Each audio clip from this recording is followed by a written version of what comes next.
Hey everyone, it's David, and I'm here with Cody. This is holiday chat number 3 for 2020. Cody, Merry Christmas. How you doing? Merry Christmas to you, sir. I'm doing well. How are you? I'm great. Why don't we start off? Why don't you give us a little bit about your background, and then we can start looking at what you would like to what you want to work on or discover today. Sure. I'm trying to think how much of my background I should talk about. I'll just make it really brief. I grew up I'm in the Tulsa, Oklahoma area. I grew up on big ranches way out in the country. My dad was a wildlife ranch manager. And I went away to college. I studied finance, Mhm. and that led me into the investing world quite a bit. I actually worked in the banking industry for a little while, did a little bit of finance work. I've spent the better part of the last 20 years really mastering the craft of investing and the science behind that. And it took me about 15 years to finally really understand what I was doing. Long story short, I ended up getting into this business by accident. I'm in the Amazon FBA business.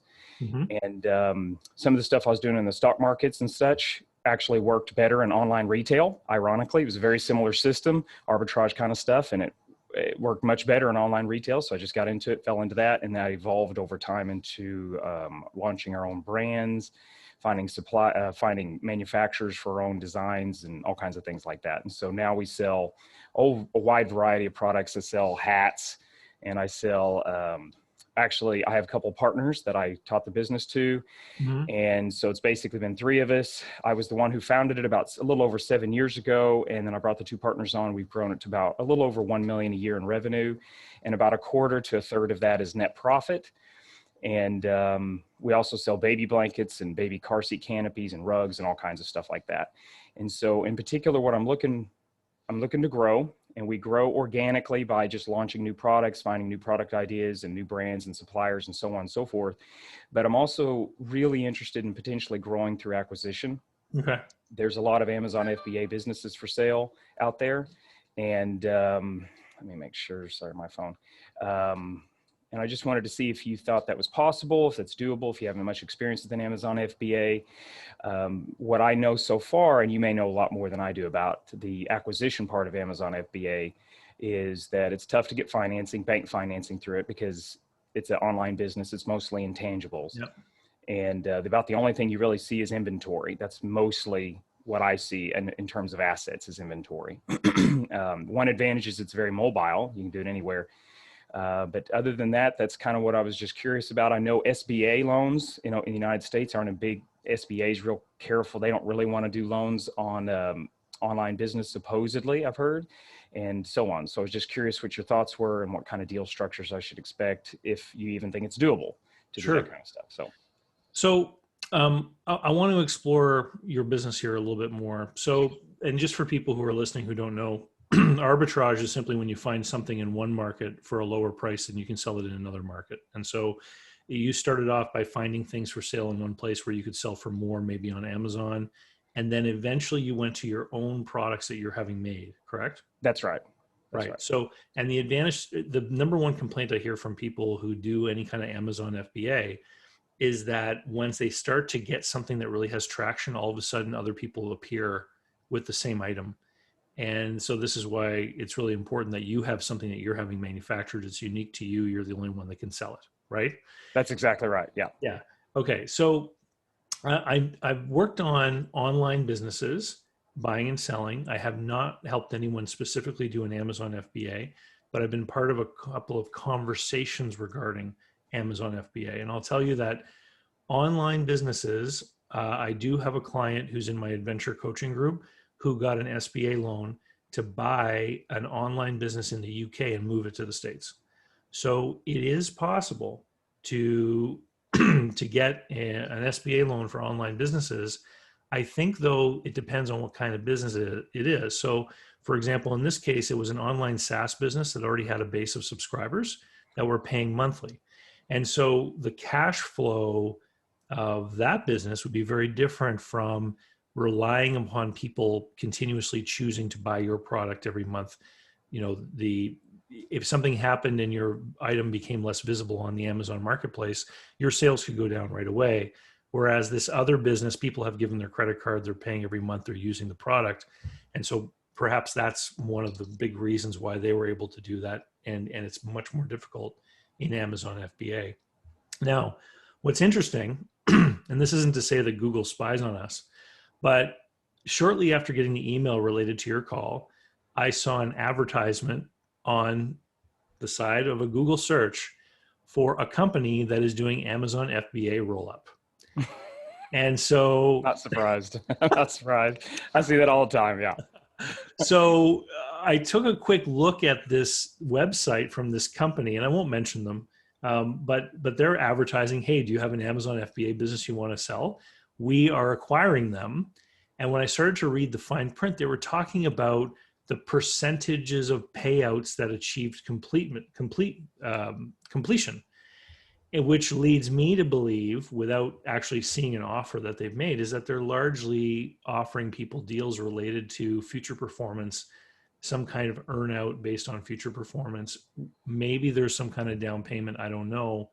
But in speaking with people who are more involved in this online space, what I gather is that the very small Amazon FBA businesses that might sell for 40 or 50 grand are largely being sold for cash, sometimes with some kind of escrow for 30 or 90 days where some money's being held while the changeover occurs, and people are able to fully grasp, yep, everything you promised me has been delivered.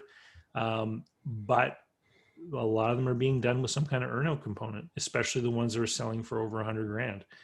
Simply because the buyers don't have all that kind of cash and there's a lack of financing. So it's basically the way most businesses are sold in most places around the world.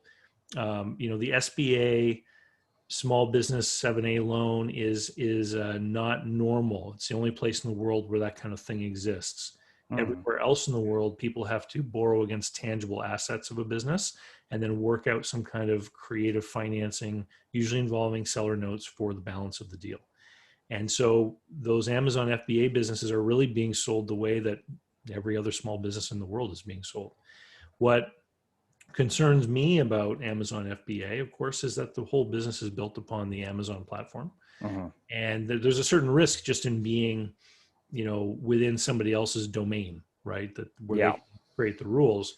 And so if I were in your shoes, I'd be wanting to acquire on some kind of earnout or royalty arrangement anyway, just in case some drastic change comes along that kills the business, and from what I see from people I talk to about these websites like Flippa and these marketplaces online where people are trying to sell these Amazon FBA businesses, is that the multiple keeps creeping up because there's this impression. It's one of the things that I wanted to talk with you about today. There's this impression that an online business somehow equals an automatic business, where if you acquire it, it just kind of runs itself and you just magically get money in your bank account. That's right. It's not true. It's not true at all. I've been in this 7 years and we've grown well, and it's not true. I spend a good amount of time working on it all. If nothing else, just to keep the whole thing going. Yeah, because there's glitches, something. Well, there's always someone who's dissatisfied or tries to return something, or a shipping delay, or like, it's real work, isn't it? Why don't you tell us? Absolutely. How much do you work every week on this Amazon FBA business? Well, now I work a lot to grow, but I will tell you that I work 40 hours a week pretty easily. 40, I say that 30 to 40 to be completely fair. Now, if I really wanted to minimize my work hours, maybe 10 hours a week, but maybe less, but I couldn't grow very well. Because the growth is where you got to put all the time and effort in. And this business, I wanted to say this, I found that the average life expectancy of a new product page on Amazon is around 3 to 5 years. So if you launch a product, now some go 10, of course, but it seems like you launch a product, put all this work and effort into it. The product has a tendency to its life cycle will go up and then it'll start to taper off, just like all products do. And Amazon has that tendency. So the life expectancy is around 3 to 5 years. And I've actually talked to a few Amazon sellers who wanted to sell to me. And I can tell you in multiple cases, they launch like 10 products. One would be a huge home run, and it would run up to like $1 million a year. And then within 2 years, it would be down to $30,000 a year for that product. Huge variation, huge swings. And that's why I would say those earnouts would be super important, because you just don't know when it just starts to die. Something happens, competition, Amazon changes something like that. But yeah, the Amazon business is definitely not, I would say it's on par with a lot of other businesses. If you automate and delegate enough, you really don't have to be there a ton. And I've spent a lot of time doing that. You talk about building systems, and I've spent a lot of time doing that. And so I see that kind of system, but at the same time, you can spend tons of hours doing this and still feel like you're spinning your wheels sometimes. So it is, it's definitely a chunk of work. That's for sure. Yeah. And so here would be my fear, because I don't know a lot about Amazon FBA. So if I went into this marketplace and I started to look at these different businesses for sale, to your point, they could have a run up of revenue and look like everything is just peachy, where a more experienced buyer would look at the results and say, oh, this is about to fall off a cliff, or it started to peak, and maybe this is why the person wants to sell. And so what you're looking at, I think, is to do something like what this other company is advertising, whose page I ended up on. And that is to do not just a roll-up strategy, but an acquisition program. So you kind of create the framework of a program. This is how we acquire FBA businesses, period. And you have some sort of formulaic presentation. Now you're able to go out there and just talk to Amazon FBA sellers, whether they're for sale or not. And you can reach out to them and say, look, we are acquiring, and we'd love to send you a presentation about how we do the acquisition. And you can say, this is how we do it. We offer you this kind of valuation, and we pay you over a period of time based on the performance of the products we acquire from you. And maybe there's a component of a down payment that you give them. Maybe estimated on the total value, you give them 10 or 15 or 20% down. And then you're able to just pound that out and send it to a bunch of different people.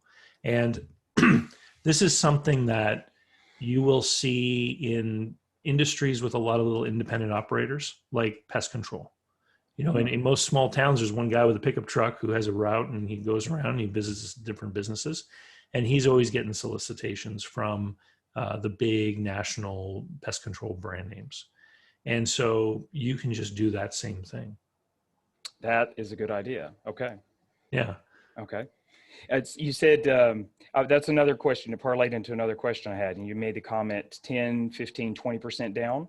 I was actually going to ask you, what would be a fair down payment, excuse me, from either, from my own capital? I forgot to tell you, I have my own capital to invest, but I also have one investor, family member, who's got about $500,000 that's sitting around in cash. And, you know, inflation's just destroying cash all the time. And she really wants to, and she's already invested in my business, made really good returns. She wants to invest a portion of it in each deal. So if I did 10 deals, she'd invest all 50,000 in each, for example. But I was curious, back to my question, do you think 10, 15, 20% down on these businesses is roughly in a fair range? Well, you see, when I look at businesses that have very little in the way of tangible asset value, like a food court restaurant in a mall. Okay. So someone could pay $250,000, $300,000, $400,000 to build that, even though there's no dining room. It's common area dining space in that mall, right? They can spend a lot of money on the decor, on laying out the restaurant, kitchen, on the plumbing, on the venting, all that kind of stuff. And what then do they have left? I mean, with government-backed programs, like the SBA or other programs in different countries where leasehold improvements can be included in the government guaranteed loan program, that business might be able to get 75% financing, maybe a little bit more. But if you were to buy that business with the idea that you want to borrow against the tangible assets, if any banker looked at that business and said, look, if I had to liquidate that business, I have to pay to remove the ovens, the stoves, the deep fryers, right? And now the leaseholds are valueless. They end up becoming the property of the landlord. And so there's nothing really there. And so I worked on plenty of deals where there's very little in the way of tangible asset value, where the buyer, particularly if it's something like a restaurant, the buyer typically is someone coming out of that industry. So they've been working somewhere as a cook or a server or something. And as you know, the wages aren't that great in that industry. So how much can we expect them to have as far as money? And so these people will come along and maybe they piece together what amounts to 10, 15, 20%. and the seller, they want to hold out for someone who's going to pay them all cash without some kind of government guaranteed loan program that will allow a high amount of leverage. That person's just going to keep waiting, because if they want 100,000 for their business, people with 100,000 in cash are trying to buy a $500,000 business. They don't want a $100,000 business. And so what ends up eventually happening is they realize, if I'm going to sell, I have to either wait for a buyer who doesn't really know what they're doing, who happens to have money, which could take years, or I'm going to have to make a deal with this guy who seems eager and honest and wants to make a deal and is willing to work hard and pay me over time. And so the only way that seller will accept the deal is, number one, they have to be truly motivated. They really have to want to move on to something else. And they have to believe that the person they're selling to is a capable operator. Because in that moment, the seller, not only do they have a business buyer or business seller hat on, they also have a banker hat on, because they're effectively the ones making the loan to you, to the buyer. And so they have to believe you can do it. So this is what puts you in a good position. You can demonstrate to people that you have a track record of successfully operating an Amazon FBA business, and you can reveal your numbers to them. You say, look, this is our success. This is how we ramp on new products. And these are some of the things we brought on. And so you can address that worry from a potential seller that you don't know what you're doing. You can show that you do. And then the next question will be, are they motivated enough to accept a small amount of money down and then take payments over time? And that always comes from something outside the business. It's always a pressing personal motivation. So why do they not want to do it anymore, right? Is it because they want to move on to another project? Is it because they're facing a marital breakdown or a health issue? It comes down to those personal things. The thing that I've seen a lot in the online space is that people want to sell because they have an exciting new project. And a lot of the times they'll say, I need money because I need money to put into the new project. And my advice to buyers is always, well, you know what? They're also going to need money to live on. And so if you structure a deal where you can be paying them every month, then they can be living on your payments while they work on their new business, right? So it's very easy to counterpoint that argument that I need money because I'm starting something new. The question then is, do they trust that you're actually going to deliver the money, right? True. That's true. So, okay, that makes sense. So if you are already a profitable Amazon FBA operator, and they can see, yeah, you can take on my products should continue to do well, and you already have a cash flow of your own. So even if you agreed to, there's different ways to do this over time in the future. You can do a royalty earnout where you give a certain percentage of sales for a certain period of time to them. Their cash flow could oscillate under that arrangement as you have peaks and valleys. You could come to a fixed price. You could say, I'm going to buy your Amazon FBA business for 150 grand. I'll give you this down payment, and then I'll give you a fixed amount per month for the next 5 years, right? Now we have an even cash flow that isn't really related to the performance of their products. They can see that you're profitable. They can then say, okay, well, I can budget on that amount of money. I can make that work. So there's a couple of different ways that you can set it up. You asked about the investor, right? Mm-hmm. So again, there's a bunch of different ways that you can set this up with an investor.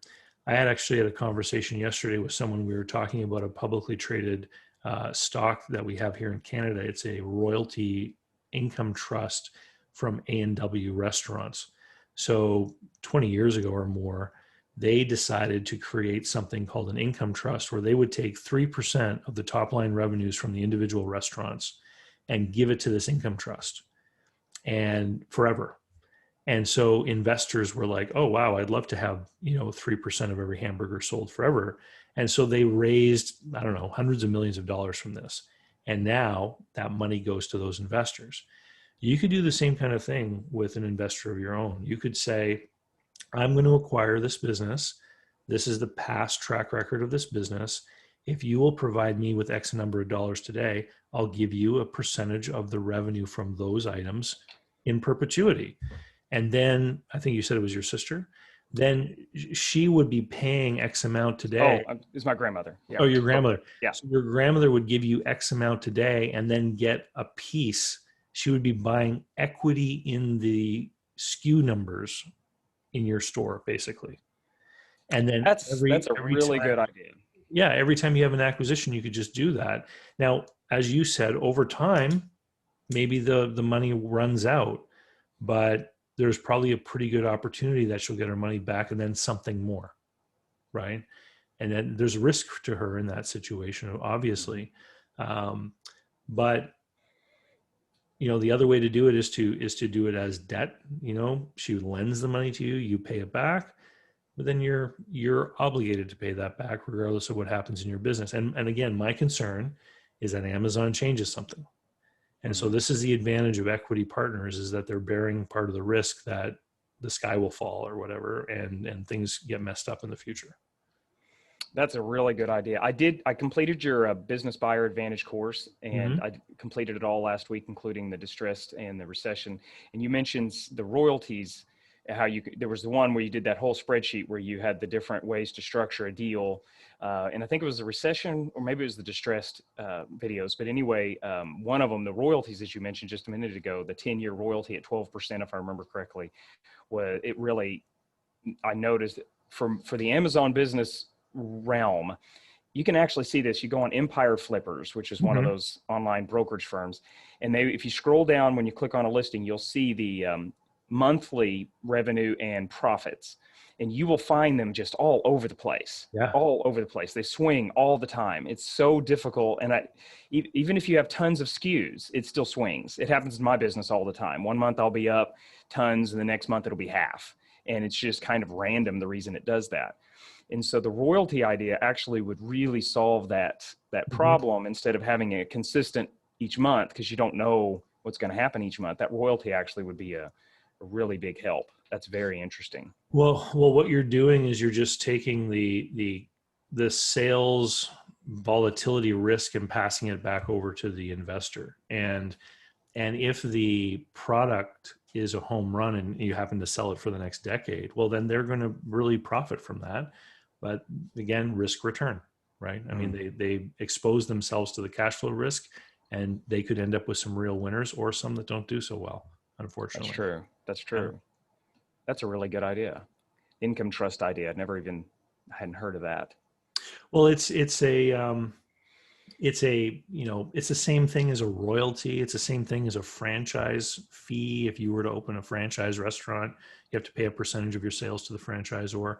It's the same concept. It's just framed in different ways, as people create these deals. That's a good idea. All right. I like that a lot too. Yeah. You actually had a lot of good thoughts. That's very helpful. But you mentioned things like Empire Flippers and the monthly profit. There's a few other things I'd like to cover on this. The average for small businesses, Main Street businesses being sold, is of somewhere around 2.3 or 2.4 times seller's discretionary earnings. And about a year and a half ago, I had a conversation with a guy in Australia, Jared Krause, who's got a podcast all about buying online businesses. And at that time, Jared told me that online businesses are usually priced in terms of monthly profit multiples. And so he was saying that they were selling for like 30 times, and which actually aligns perfectly with that 2.3, 2.4 times of annual results in the regular small business world. But since then, I spoke with him just a little while ago, that multiple now has been pushed up in excess of 40, 45 times. And what's happening is that a lot of people are getting sucked into this notion of the online businesses, location independence and all this kind of thing. And especially with the smaller ones where people can pool the money together themselves, like up to 50 grand or whatever, the prices are rising because people are chasing this dream. And I think that those little ones may not be where the opportunity is for you, because there's a lot of buyer competition there. A lot of people who don't really know what they're doing, getting the money together or borrowing the money against their house or something, and they're just paying, and then they're getting this thing where maybe they don't even know what to do with it fully, but they're bidding up the prices at the small end of the market. The other thing too is that I've never seen an online business properly normalized for the value of the owner's time put into the Okay. business, Okay. right? And so you have to be very cognizant of what you're getting into, in particular if there's more than one owner. So a client of mine in the adventure group right now is looking at buying a SaaS business where there were two owners. One guy was like a sales guy, another guy was a developer guy. Both of them were taking far less than a fair market wage out of the business, which of course inflates the profitability when you look at the income statement. Yeah, that's interesting. In other words, they were worth, from what I learned from your course, they were worth more on the labor market than what they were getting out of their business. Okay. Right. Hmm. And as someone who is buying a business, you're interested in what is the real return out of this business after I pay all the bills. You know, you're not going to be able to find someone willing to work for half price, That's true. That's right? true. Yeah, But they're working for half price, that's true. That's right? true. Yeah, that's So, exactly true. Okay, yeah. that's very interesting. All right.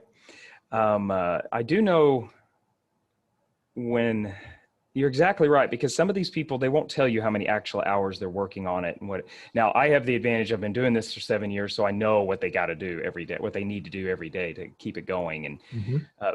really these days, ironically, I said growing is a big part, but actually in a way, because I told you that's on average 3 to 5 years, you're almost having to launch products just to keep your revenues, because some drop off all the time. You're having to launch more to just keep up with that kind of Yep. treadmill.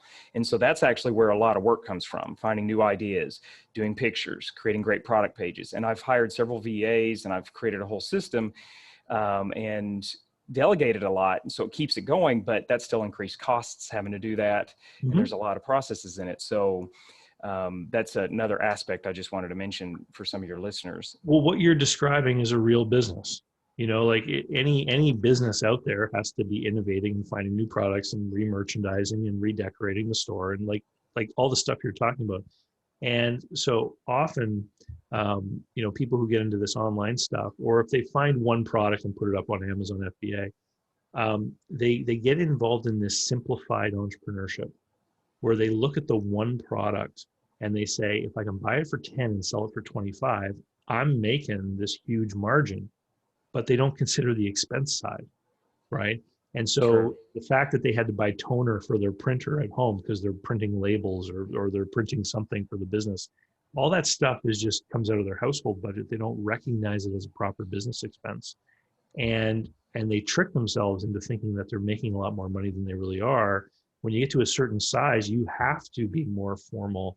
You know, you have to start to account for the fact that you know, your printer toner is a real business expense, and because you want to claim that on your taxes, right? You want to use it to drop your profit, and and then it becomes hard because then you realize it's not just about that gross margin. It's about the net, not gross profit. It's net profit. And so this just gave me another idea.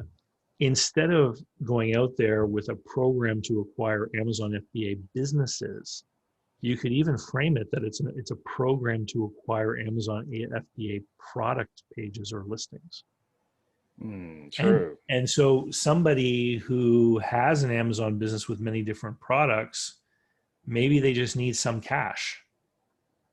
And so they could sell you just certain products out of their portfolio. That Or would if, work too. That would work too, because a lot of them, because technically that's, if I buy an Amazon business, that's all I'm really buying is their product pages and their suppliers, their right, supplier list, essentially.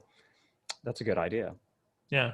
So you could slice and dice this in different ways depending on what someone is interested in. I know that, for example, in the secondary mortgage note business, which I know is quite a big thing in the western states, like around Oklahoma, where people will sell a property, buyer can't get financing, the seller ends up holding a mortgage note, and then there's a whole investment community of people who will buy those notes. Hmm. Sometimes people will do what's called a partial. They'll buy the next 20 payments on the note, and then the note gets assigned to the investor. The guy gets cash up front, but then after 20 payments, the note comes back to the original owner, and he keeps collecting after that, right? So there's, even though it's one asset, you know, there's different ways to acquire it, different ways to slice and dice it, depending on what the seller needs. And so when you're talking with these people, that should be one of your first questions is, what do you need and why? Because maybe there's a way that I can make a deal. Maybe if they need a huge amount of money, maybe you don't see that value in their business, but you say, look, I can't help you with all that, but this is what I could do. I could acquire these 3 items. I could give you this amount down.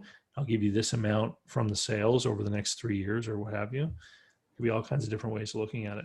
I like that. It's a bit of financial engineering based on what they need. Yeah. Essentially.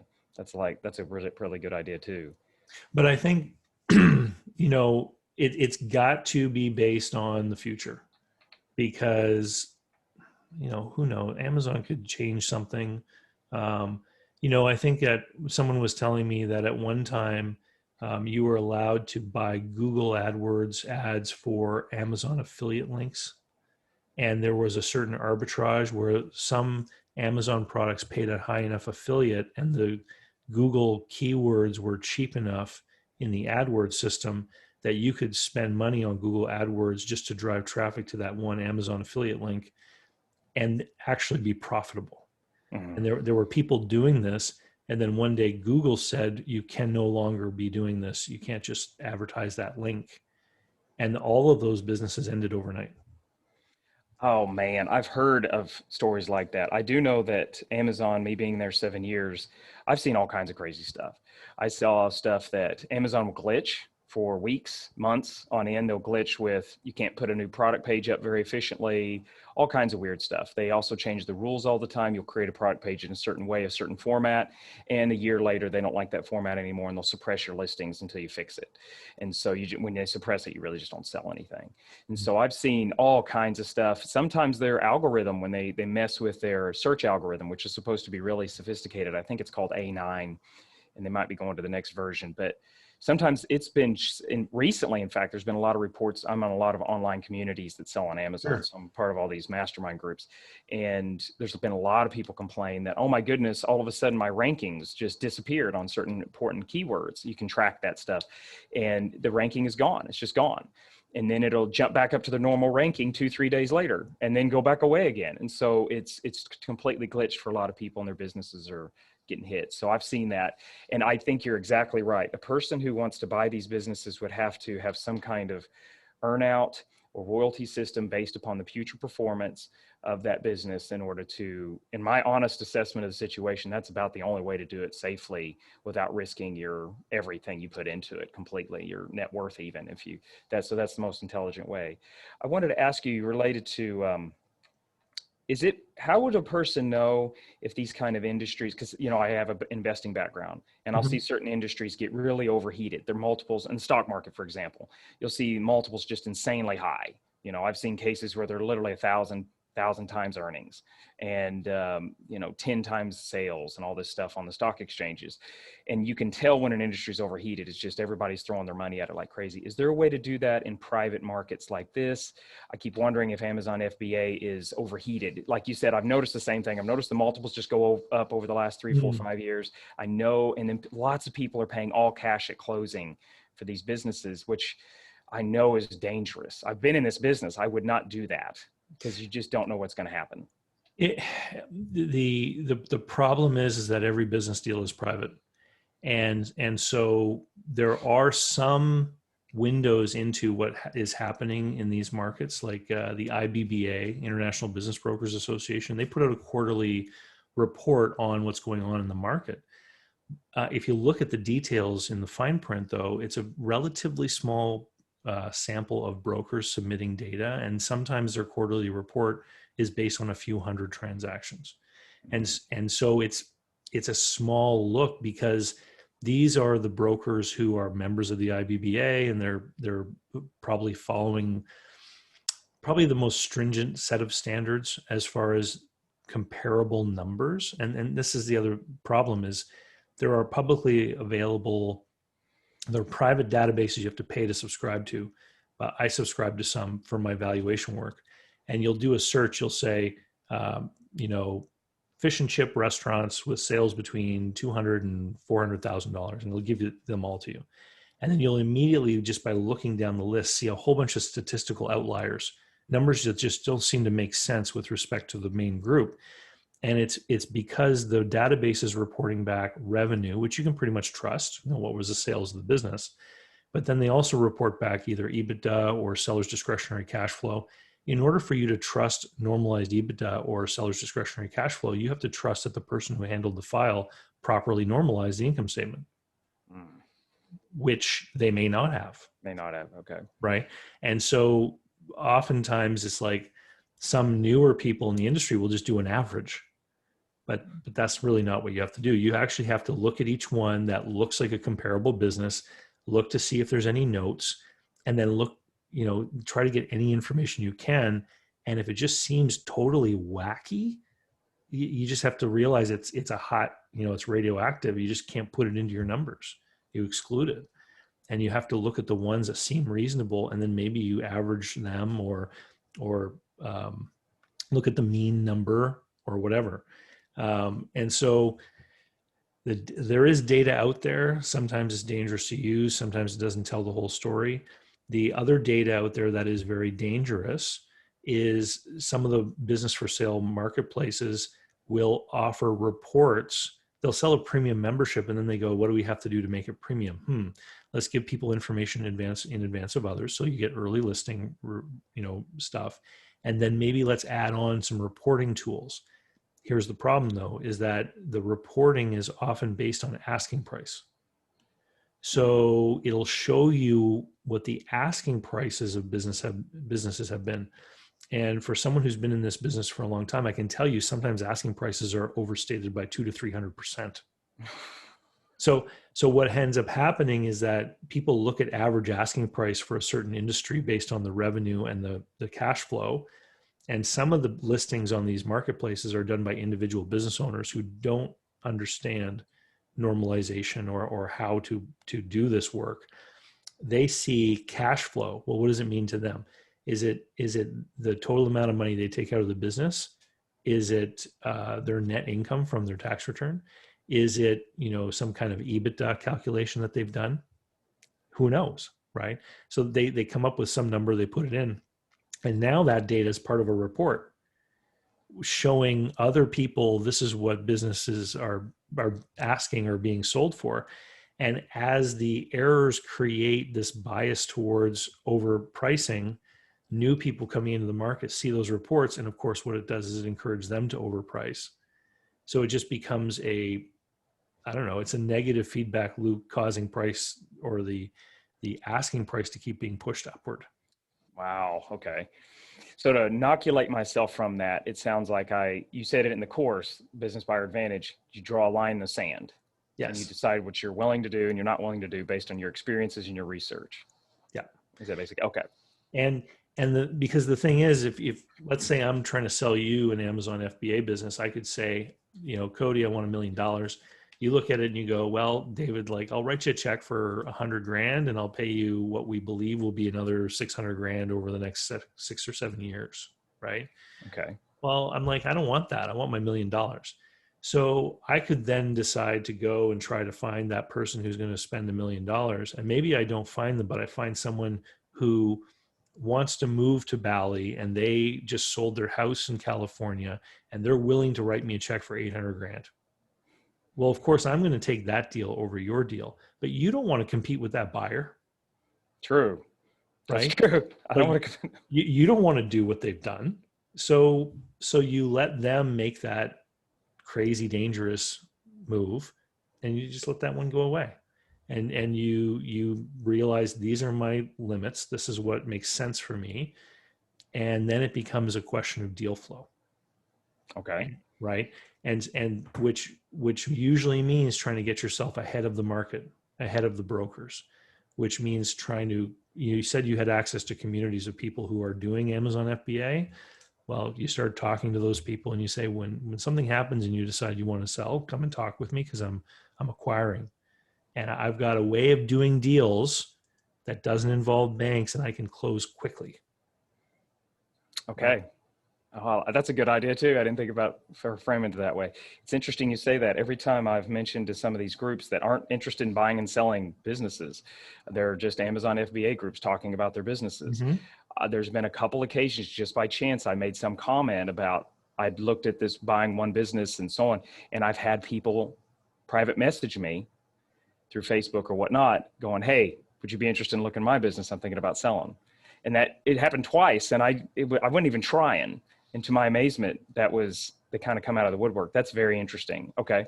Yeah. And I actually have another idea that would probably work too, in directly contacting Amazon FBA businesses. Okay. That's pretty helpful. So I'd have to kind of stay up ahead. Go ahead. Well, you see, your advantage is you know exactly what you want to buy. And most of the people that I work with, they have some idea of the type of business they want, but they don't quite know.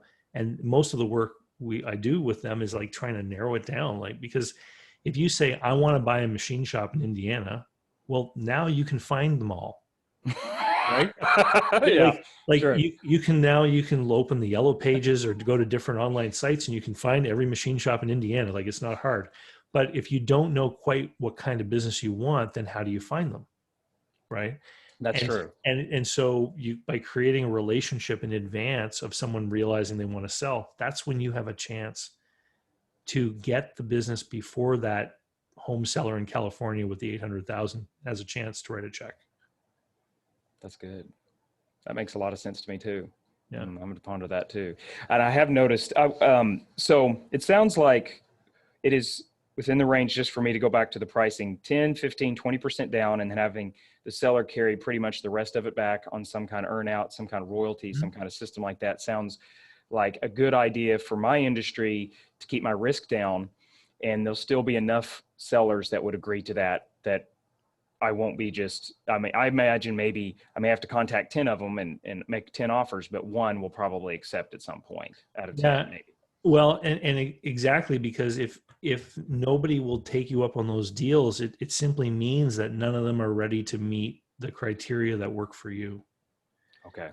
You can't go out and do things that don't work for you. You can't be negotiating against your own best interest.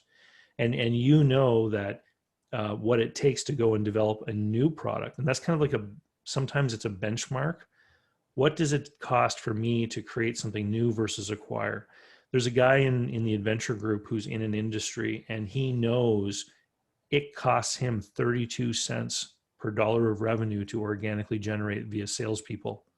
When he looks at the cost of their employment, the cost of their compensation package, the cost of the commission he pays to them, he knows it costs him 32 cents. So if he can acquire businesses and bring the customers over for anything less than that, then he knows he's getting a bargain in competing with his own sales department for business growth, right? Mm-hmm. And so that's what informs him. If he has an opportunity, but it's going to cost him over 50 cents per dollar of revenue, then he's like, well, I can get that cheaper with my own salespeople. And so he backs off from that because he knows it doesn't work for him. There's a video, an older one on my YouTube channel, which talks about multiple offer strategies. So that's something you may want to incorporate into your program too, because you could say, look, there's A, B, and C program. We do it this way, or this way, depending on how much money you need down. So maybe if someone wants a greater down payment, they can do that, but the tail of the deal is smaller for them. Right? Okay. Yeah. Multiple offer deals. For example, one extreme is not necessarily in this case, but it could be like an all cash offer, but it's really low price compared to what they're asking. And the other extreme would be a really low down payment, but a nice long owner finance kind of structure. Yeah. An earn out or something. And something that's interesting about making different offers to someone is that you can glean information based on how they respond and to which one. Okay. So if they reply back to the long tail offer, then it indicates their optimism about the future of that product. If they're like, no, cash on the barrel, I got to go to a move into Costa Rica, then you can be a little more concerned about what they might see that you don't. They're signaling something in a manner of speaking. Yeah. So, okay. Yeah. Sometimes they're signaling ignorance if they've just never done a deal before and they don't know how it's done, and they think that selling a business is like selling a house. Sometimes that's what they're signaling. But, if they spend any amount of time looking around online, if they stumble across my YouTube channel or whatever, then they're going to eventually realize this is the way it's done. That makes complete sense. And that makes sense too, that I would just draw that line in the sand and just know that I have to make this offer or better, let's say, or else I'm just taking too much risk on, or the cost is just too high. I could just launch the products myself or organically try to grow. Okay, that makes complete sense. Yep. I was going to ask you something that's kind of random. I had seen this one way to structure deals related to that dual offer kind of thing you're talking about, dual or triple offer, I guess. This is so out there, but I was curious. 10 times EBITDA, adjusted EBITDA, but no cash at closing and based on an earnout. So if it ever falls apart or anything in the future, have you ever heard of any extreme offer on one? In other words, it's like, if you structure it right, you're going to make money and you take no risk on because you didn't have to put any money into the deal. And as long as you don't personally guarantee the note or anything like that to a seller, have you ever heard anything like that working? I've heard a lot of people talking about it. There's a lot of people like that essentially is what, when people talk about buying a business for no money, that's the kind of thing they're talking about. Okay. And here's the reality is that if somebody came along who was a new guy off the street who didn't have any Amazon FBA experience, there'd be almost no chance on earth that anyone would ever take that deal from him. Right? But where you are actually a player in the industry and you can show people that you know what you're doing and you're successful, there could in fact be an opportunity for somebody to agree to that. So that could be an extreme offer, is the highest possible valuation, but they have to hold paper on the whole deal. Now, are people going to be interested in that? It has to be a person who doesn't need any money at all. And in Business Buyer Advantage, there's an example of the guy with the water business who the seller asked him to finance like 50% of the business. He came back saying he'd finance 75% of it over 10 years at 2% interest with a higher price than what the offer was. And the buyer said, "Oh my God, I would never agree to pay so much, but I can't get money under those terms." So he agreed to do it. And the seller basically only got a quarter of his money, and there was land and everything in this deal. There was a lot of tangible assets. The seller got basically a payment with only 2% interest over 10 years, but he got more money for his business than he thought, or I thought, or the buyer thought he was going to pay. He got more because he was willing to finance over 10 years at 2%. But from the seller's point of view, the deal worked because he had asked his local banker, if I brought in, $400,000, what would I be able to earn in interest? And he was told, 0.5%. So the seller's, from his point of view, is he's earning 4 times the rate of interest he would have if he had just gotten all the money and deposited it. And his problem was that he didn't have retirement savings. He wanted some kind of annuity that he didn't believe he would outlive. He was already in his 80s. And so he thought, if I can get a check every month for 10 years, then that'll take care of me.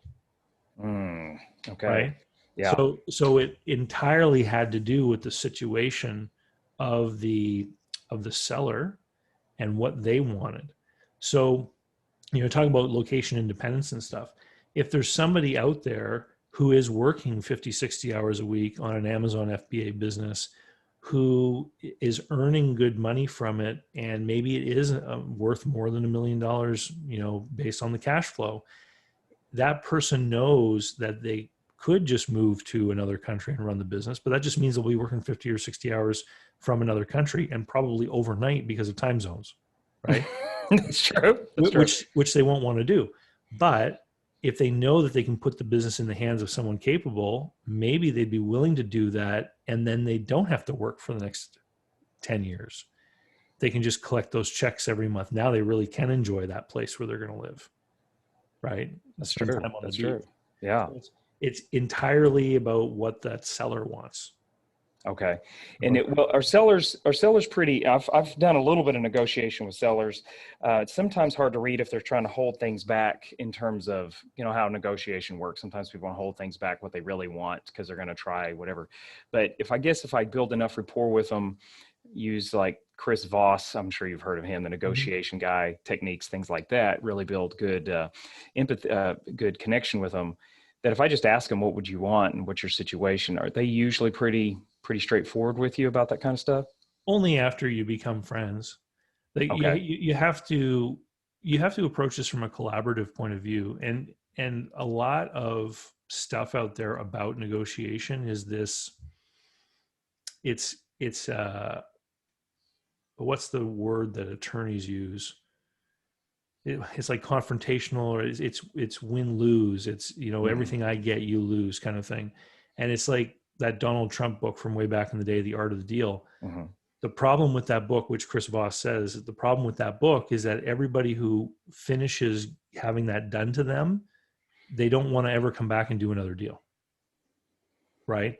True. Because for everything I won, you lost, right? Yeah. And you can use all kinds of tactics that you can learn about negotiation to put pressure and kind of get what you want. But then the problem with doing that when you buy a business is a few months into it, you might need that person's help. That's true. And if they feel like you've burned them and totally taken advantage of them, then they're not going to want to be helpful, right? And Absolutely. so the framework that you want to lay out is a collaborative one. So it's, here are some different ways that I can help you get a fair price for your business while I acquire a business that's going to make me money in the future, right? I can help you get a fair price for your business if this thing I'm acquiring is going to lead me to have income and security and wealth as well. So it's got to work for both of us. And so now, how are we going to do that? And so you work together on it. And you know, now if he's saying, well, I just want all cash on closing, and you say, well, if I have to give you all cash on closing, that's going to reduce my cash reserves. It's going to expose me to more risk. I'm not so certain I'm going to be able to make money off of it because none of that future sales risk is being shared with you. And so I feel that I'm in danger, which means I'm still willing to pay you all cash, but the price has to be way lower, Mm. right? And as you build that relationship and you're talking with that person, a couple of things are going to happen. And this is something I talk about in Business Buyer Advantage. If they're not willing to bear any future risk, it can mean a few things. It can mean that they don't believe in you. It can mean that they don't believe in the business, or it can mean that they know they've given you some information which is not accurate, Mm. right? And Sure. so that in itself can be a tell. Um, I've only, of the real world businesses I've had my hands on, there's only been a couple that didn't have any kind of seller note. Like it's the rarity. And almost always because of a third party requirement. So a franchise deal where the franchisor forbade anyone to have any kind of seller financing in the deal, or the buyer and seller knew each other quite well, and the buyer was willing to make a cash deal for whatever reason to pay for the business. But usually those strong relationships lead to the other extreme, to a very high degree of seller financing. Mm. Now that's interesting. So I'd mentioned Empire Flippers earlier, and I'd talked to them. They had contacted me the last few weeks, actually. I was still going through your course when I started talking to them. And they had given me statistics on there. And I don't know if I should trust some of these brokerage firms or not and stuff they give me. For starters, they said I only get about an hour conversation with the seller. And I assume right there that I'm going to have a lot of problems building the rapport you were talking about, building a connection with them, and the broker will be on the call too. So it's going to Mhm. be kind of a weird scenario. It's going to be difficult to connect with them, and so I assume that would be a big problem for making offers where they can trust me and we get to feeling comfortable with each other. And I've only ever really heard good things about Empire Flippers. I've never heard anything bad about them. But they have a process which is designed for expediency and getting the highest price with the highest down payment for their client. And the client and the broker mutually have an interest in a high down payment, and that's the commission is paid at closing. Mm, Right. And mm, so those are their what they want to get out of it. They have a marketing machine that is functioning to bring as many buyers as possible to the table so that they can find that guy who just sold his house in California for 800 grand, right? That's what they're trying to do. And the value proposition that a broker brings to a business seller is, hey, yeah, our service is expensive, but we're going to be able to bring all of these different buyers. And because we're going to have many buyers competing with each other to get your business, we're going to be able to get you the highest price or the biggest down payment. And so when you're dealing with a broker, like that's the environment that you're in. It's going to be a more competitive environment with other buyers who do have money, who are willing to do deals. And so it's less advantageous to you. Okay. Okay. And funny thing is, I have money. And I could pay all cash for some of those businesses, but I have just, like I said, I've been in the investing world a long time. It took me 15 years to finally understand really what I was doing. And the number one rule to being successful at it is managing your downside, managing your potential risk on a deal, and how much of your net worth you risk on any one deal. That combination, how much you're risking and how much of that net worth you're risking, of your net worth you're risking on a deal, will decide your long-term success in the investing world. Absolutely every time. You know what, Cody? I love this because there's so much, what is often termed success porn on the internet, where people are like, yeah, 10x this or whatever, and they're all saying like, you can't play not to lose, you have to play to win, and that means taking risks, and it usually means buying whatever they're selling. But if you listen to guys like Warren Buffett, they'll tell you that one of the biggest reasons they're successful is because they've managed to avoid losing more than others. That's right. That's exactly right. That's exactly right. Like you avoid the deals where you lose a bunch of money. That's going to help you with your success. That's exactly right. Sam Zell, who's famous too, they call him the Grave Dancers, this old 1980s nickname, but he wrote a book called Am I Being Too Subtle? And I was listening to an audio, and I was amazed how many times he mentioned managing risk in that book. And at that time, I'd already learned enough in the investing world to go, that's the real secret. And he just talked about it so much in that book. And somebody new, and I used to be new, I would have missed that. But now that I've done it a long time and I've done all this testing on different trading systems and all this stuff, all this mathematical stuff, you see it. You can see it. The amount you're risking of your total portfolio. And if you don't cut your losses short on trades and investments, and it doesn't matter whether you're buying businesses, you're trading a single stock. If you don't manage that risk all the time and position size right of your total portfolio, your life is going to be rough, and you'll end up going broke real quick if you're not careful. So it's definitely one of the secrets. It's one of the reasons I love your programs and what you, and I've been listening to you for years on YouTube as I was growing my business, and you talked about risk many times. And I really like that. And because a lot of people don't even think about it. They don't even talk about it. Experts don't even mention it and never even think about it. Well, thank you. But, I've lived through it. I've put money into businesses and had it go south.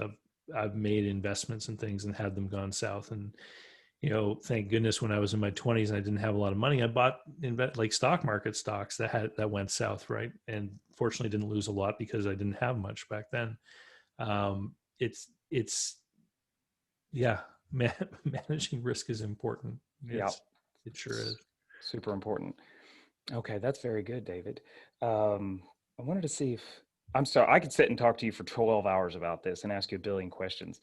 And I'm sorry if I'm asking you more questions that you might want to go ahead and just stop me at any point. We have some time left. It's okay. Okay.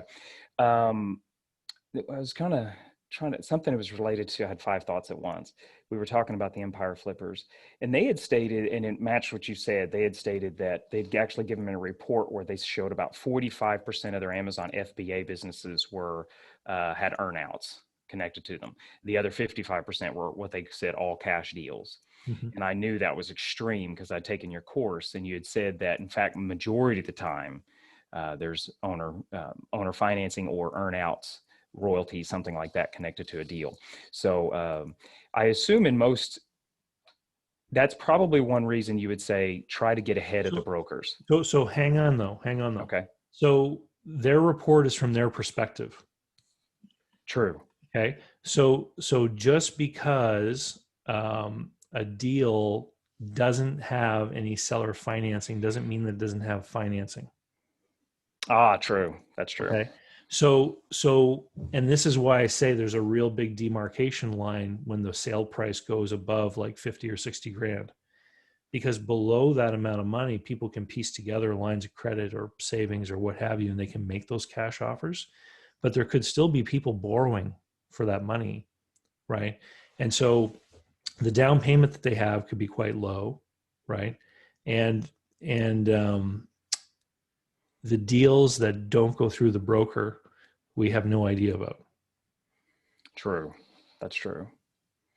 Well, this market's, you did say in the training, you said that you're hard pressed to call the business acquisition, merger acquisition, a marketplace. You would say it's because there's so much variation in it. Every business pretty much is unique. I think that the online businesses are probably, like, I would say that Amazon FBA businesses are probably analogous to like convenience stores, right? Like there's a lot of convenience stores. They're all very similar, right? And you can become an expert on convenience stores and really learn that business inside and out, just like Amazon FBA, because you're all kind of doing just the same thing. But there actually are not a lot of verticals like that.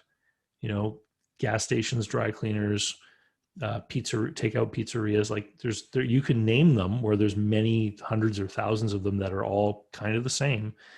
But then once you get out of those kind of cookie cutter sort of types of businesses, the variations are huge. That's good. I wanted to ask you about your business buyer adventure program. Sure. And I'm gathering I probably would be, because I'd be part of your group and you would be part of that, and I get to talk to you with some regularity on that kind of stuff. Do you guys, I don't know, you had, I think you said 12 extra modules in that program. In addition to the business buyer advantages modules, you have the adventure had extra modules. The way that it works when people join Business Buyer Adventure, it's a group coaching program. And so the group is already functioning. So how do new people get up to speed? So when you join, there's a workbook with 12 sections. So it's not like the modules of Business Buyer Advantage, which are like video tutorial lessons. In this workbook, it's like stuff for self-analysis. So it's talking about your strengths and weaknesses and your technical skills and your experience. And a lot of it is driving towards what kind of business is right for you, right? And then you actually put in numbers into a spreadsheet and you look at your net worth and you look at your available resources. And all of this ties in because the majority of people who join, they want to buy a business, but they're not quite sure which one it's going to be. Or they think they have an idea. And when they go through this process, they realize that there are other things, right? And so I had this happen recently with someone who had come from a background of being on the sales side of IT and software.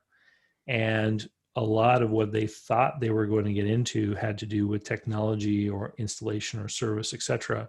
But when they went through this process, at the end of it, there's a meeting with me where we review everything. And I said, you know what, you would be ideal as the owner of a manufacturer's representative agency. And they didn't even know that kind of business existed. They just weren't aware.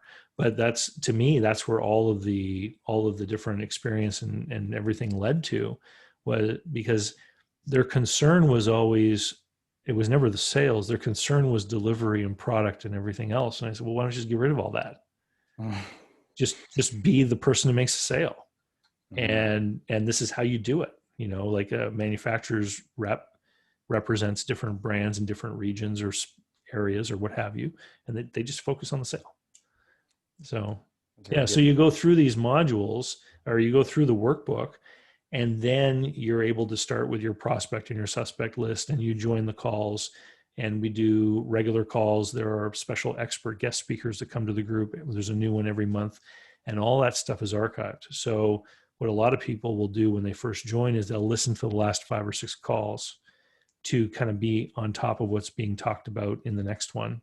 And then they'll go back to number 1. And then they'll start listening while they go jogging and they commute and they work out or whatever. And they'll just listen to all the stories, because the reality that surprises people is that some of these negotiations for these deals happen over the course of a year. And the communication between the buyer and seller keeps breaking down. the example that we shared here today, where I said, you can make an offer and someone could say, no, I want the $1 million. You can listen to that happen for a couple of people, where the conversation breaks down, and while the buyer or the seller thinks they found their person with a lot of money, and then that deal never works out. And then they circle back and they start talking again. And then something else happens and they stop talking, and then they start talking again.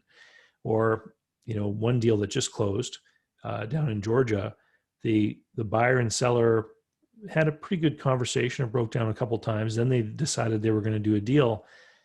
And the relationship had developed so strongly. What they were supposed to close the deal, and then the pandemic hit, and then there was a delay with banks, and then there was a problem with the floor plan financing, and then there was one problem after another.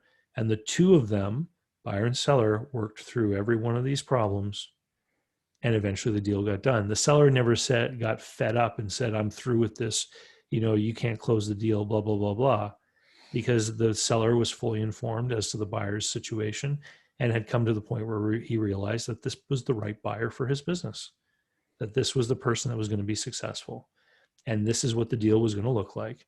And it was going to be tough. It was going to be tough. It's always hard to get financing for a business and to make everything fall into place. People get the impression that buying a business is like buying a house, because most of what you see as far as stories, you see the end result. You just listen to the guy get on stage at a TEDx talk or whatever. He says, I sold my business for $100 million, right? And it doesn't really show what went into making the deal. And those big deals that you see most often, like the $100 million deal, it's all a bunch of people that get together at a table who all speak MBA. MBA is a dialect, right? It's like you go to business school and you develop this dialect, and these big companies, the buyers and the sellers, they're all lined up and they're all talking this language, and they all have a mutual platform of understanding what the other party wants, because they're all looking at it. They're all emotionally divested from it. They're all doing a deal, right? And they're just doing their job. When you buy a business and you're dealing with the owner who built it up from nothing, none of those characteristics are in play. That's true. I mean, you're talking about something that they're intensely emotionally connected with. And, if the relationship isn't built in the proper way, then saying anything critical about the business that might require a price adjustment is directly insulting to that business owner. Mm-hmm. Right. And so the only way that business seller is going to be able to come to terms that work for you is if they can actually see things from your point of view, which requires empathy. And it's difficult for most people to truly empathize with people until they get to know them. That's true. I have an MBA too, by the way, and I know you do. And what you said about it, where it teaches you to be a good mid-level manager in some giant companies, absolutely true. And it didn't help me a lot in my entrepreneurial endeavors here. So it's very true. And it does teach you that speak stuff that I know, the big fancy words and all that stuff. It's exactly true. Real quick, I wanted to ask you too, you had mentioned in the program about putting your buyer resume. Yeah. And I was building that. I was thinking a lot about that. I was also wondering if as I contact these potential sellers, if I should build a website with videos of me kind of explaining what I do and what I'm looking for, quick videos, not big, long things. And then like a separate video of how to value honest assessment of how to value their businesses and how I value their businesses, how we work. Would that be a good idea to put links to contacts, or do you think a buyer resume, just a sheet, would be better document? What are your thoughts on websites? It's a big topic of conversation in the adventure group. In the adventure group, there's a sample buyer resume that people use. They customize it to themselves. And I've seen people successfully create a website to promote themselves, the fact that they were acquiring businesses. And unfortunately, I've seen sort of the dark side of that. So a lot of these guys who are, I call them the no money gurus, who are selling these expensive programs to teach people that regardless of how broke they are, or if they have a bad credit score, they can buy a business with no money. A lot of these people are being sold packages of pre-written text to go and create these websites. And there's a fella who's been on my YouTube channel, Clinton Lee, in the UK, and he's actually started to point this out to people. He's like, here's 25 private equity firms in the UK that all have exactly the same text on their website. Oh man. Right. And so, what may have started off as a good idea may not be perceived that way after a while. And Okay. so I'm of two minds about it. I think that if you're a person and you're a business owner and you're a guy and a seller is going to get to know you and do a business deal with you, then it has to be about you and not pretending that you're a private equity firm or when you're really not. Gotcha. So it would be more of a video. Hi, everybody. My name's Cody. I'm a business owner. I'm not a broker. I'm not a private equity firm. I'm just a business owner who's looking to buy businesses to add to my current business as an Yeah. investment or something like that. Just real honest and straightforward. And I may have investors come on deals with me and I may not. It may just be me. Something like that. Does that sound a little bit more just real honest and straightforward? Yeah, Okay. that's the way I would do it. Okay. Okay, that's a good idea. And so the pre-written, like written text letters that you send to sellers or emails, that sounds like that. I know that's probably being beat up from all those no money down courses you're seeing everywhere, where they're just hammering But people with messages. they don't, in my opinion, they don't do it right because a couple things like the interest of some of those people in the programs they sell is just in selling the program, Mm, right? mhm, mhm, And so a lot of the times the advice that they give is about sounding credible in the moment with the person who's just spent thousands of dollars with them. mm. And they don't necessarily actually have um, a horse in the race as to the long-term success of that person, right? And so um, a lot of the stuff that those guys talk about is started to circulate in different circles about things you should do and things you shouldn't do, and some of it when I come across it, I'm like, I don't think I don't think I would do that.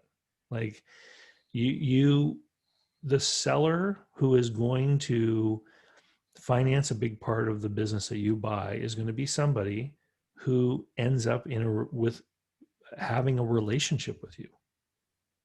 I mean, think about it. If you were going to sell me your house for $500,000, and I said, "Listen, Cody, here's my situation. You know, I've got a good job, I've got some money saved up, but the bank just won't give me a mortgage. And I'm a good guy. Is it okay if I give you 100 grand and give you the rest later?" Right? I mean, who would you do that for? Would you Just do it? people you know, people you trust, people you built a Exactly. strong relationship with. That's true. People who've proven themselves too, that you could trust them to give you Yeah. the other 80%. Yeah. Right. So that's what's important is that you're able to connect with someone and create that. The best word for it is create a friendship. When I had my business brokerage office opened, of the deals I personally did here where I live, only one of them was an all cash deal. Every other one of them, and it was 36 deals over a 3-year Mhm. period, every other one of them had some degree of seller financing, and only one of them ever ended up with any kind of problem after closing, where the buyer did not end up paying the full seller note. So statistically, that means the vast majority of those deals, the buyer and seller got along just fine. And, the buyer paid and all that kind of stuff. Now that's great. I'm so glad you brought that up. That was one of my questions I was going to ask, is that I don't find a lot of statistics on the success rates of businesses after they've been sold. Because we talk about, I mentioned my investing and I like to see the average results. I heard a guy named John Bly. I've read several books and I've actually Mhm. studied some of those other guys' courses.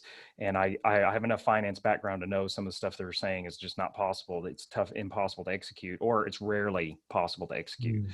Sometimes you get lucky, but John Bly wrote a book called Cracking the Code, if I remember the name. Yeah, that's right. And he mentioned that had like a 5 years after a buyout, 90% of them were still in business of the business buyout. So the business that were bought out. So 10% for some reason went out of business in that 5 years.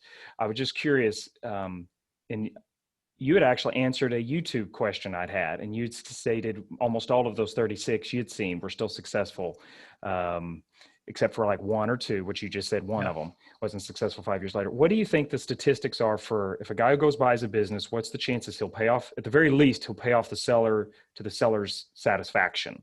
At the very least, and preferably where you thrive. As you stated, you prefer businesses that thrive.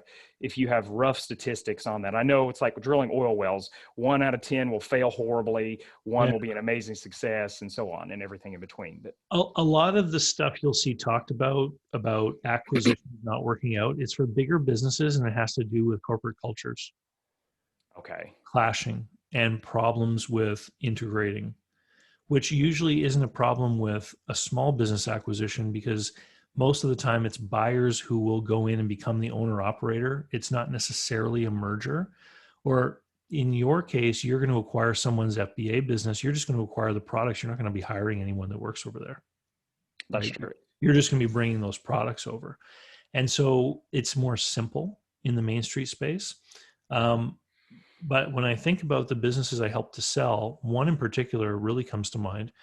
It was a laundromat which had sun tanning beds, and it ended up closing after a few years.